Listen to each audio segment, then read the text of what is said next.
Hey, good morning, everybody. It's Tim with Homestead Custom Meats, coming to you on it's Wednesday.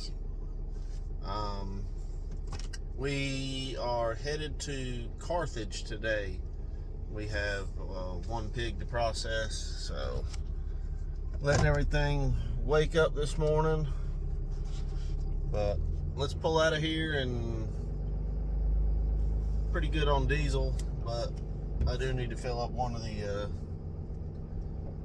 generator gas cans just to make sure I've got plenty reserve, just in case. So let's see what today holds for us. Come along.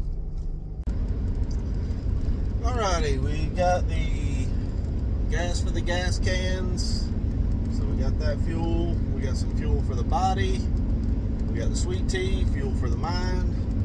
At least my mind, anyway. Heading on down the road. Let me tell you one thing that's pretty aggravating. Looking at the weather, looking at the radar.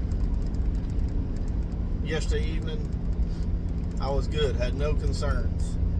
I should have known better. And yesterday evening, we're starting to put a deck on the back of the house. And I had a couple extra bags of concrete. And guess who didn't cover them up? Because I looked at the weather and said, oh, I'm good. No worries until, I get back tomorrow. Well, I came out this morning. Everything was wet. And it's misting now. And of course, if you look at the radar, nothing. So, looks like I'll have a couple 80-pound solid blocks in the process of being made right now. So anyway, let's get on down the road. It's about an hour drive from the house.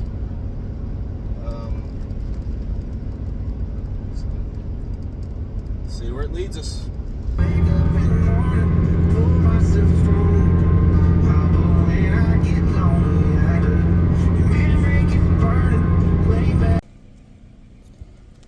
Alright, so I'm here at the farm. This pig was really shy. It didn't like to come around people. And it was laying down, so I didn't really get I wouldn't have gotten a good pre-kill shot. But she has been dispatched. And if you don't like blood, look away for a minute. But so here she is. It's an American Guinea Hog. So I'll get the fence taken down and get her out of here and to the trailer. And I'll try to get some other pictures, maybe to give y'all a little bit better reference so you can guess the weight. But she's a butterball, I'll tell you that.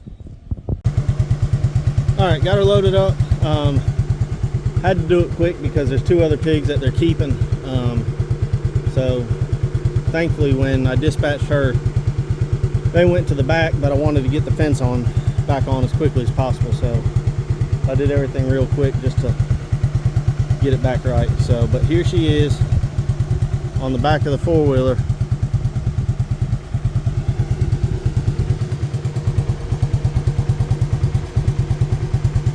You can see she's going to be a pretty good sized pig. There'll be quite a bit of extra fat on her. So let's get her to the trailer. Of course, it's not supposed to be raining, but it's starting to mist pretty good. So we'll get this process going.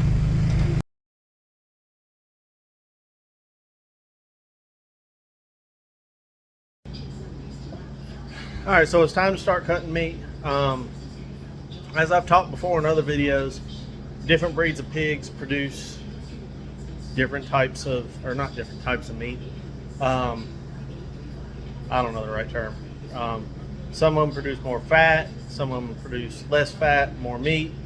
Again, today we're doing an American Guinea Hog, and she was big. And let me just show y'all a little bit here on what we're looking for. So as you can see, you know, she has a ton of leaf lard,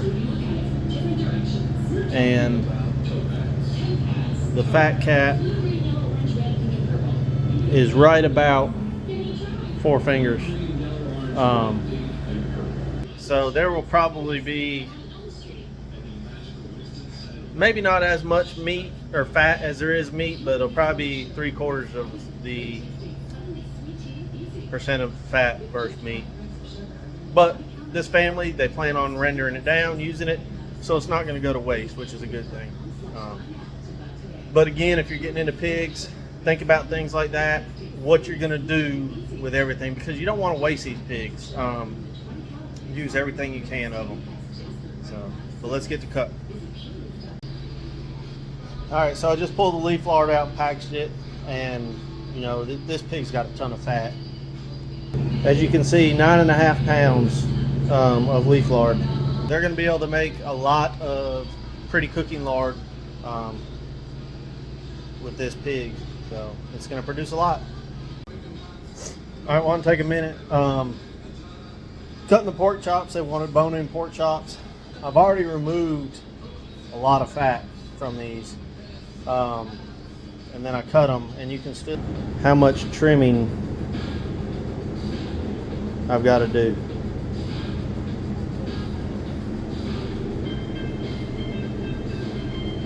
And this is another example, you know, in a traditional butcher shop, a lot of times they have a kill day, and we'll just say, for example, Mondays are kill days, and then Tuesday or Wednesday they'll start cutting meat that doesn't have to hang and age. So that pig has been hanging for 24 hours. It's already cooled down. The fat congeals, gets real tight.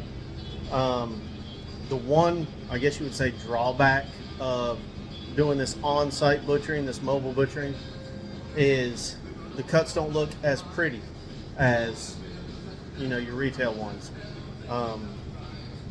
You know, to me, the benefits far outweigh having a pretty cut.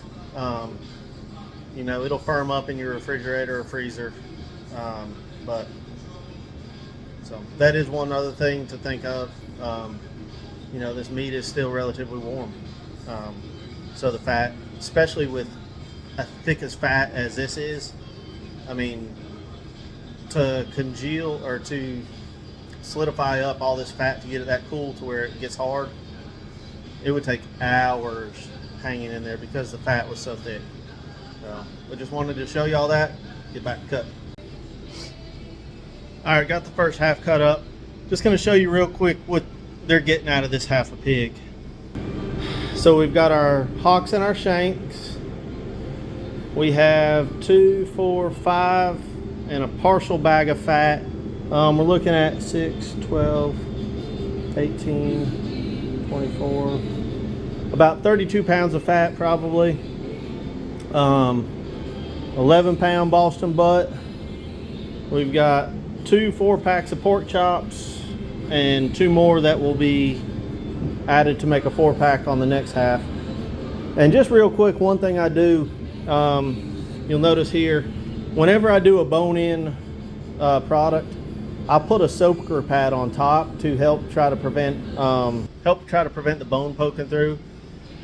With on-site processing, you know, it's not going retail. It doesn't have to be pretty, and this is more of a bulk kind of package type thing. So odds are these are going to be in the freezer for a while. You know, when you go buy pork chops at a store, most of the time you're buying them for 1 or 2 meals that week. So I like to do the added precaution to put a soaker pad on there to just try to help the longevity of the product, just to make sure that bone doesn't poke through. We've got our pork chops. We have our spare ribs, our bone-in sirloin roast, the heart, liver. That is the side of belly cut in half. It'll be made bacon. I got to put cure on it. And that's what we have so far for sausage. Probably about 15 pounds of sausage or so. So that's their half a pig, pretty much in a nutshell. Oh, I can show you. That's the only waste there is so far. And paper towels and my extra gloves. All that goes to the landfill. So, but, all right, let's keep going. Just a little side note I forgot to add in there. They wanted one ham whole and one ham cut up into sausage. So that's where that one ham is, in the sausage. And also the picnic hams they're missing, they wanted those ground up to sausage. So if you're wondering, that's why those cuts are missing. All right, so I just got back home and filled up the water tank for tomorrow. Got another job tomorrow with 2 pigs. Got to empty the wastewater and restock any supplies I need. My turkey says hello. Say hi, Tom.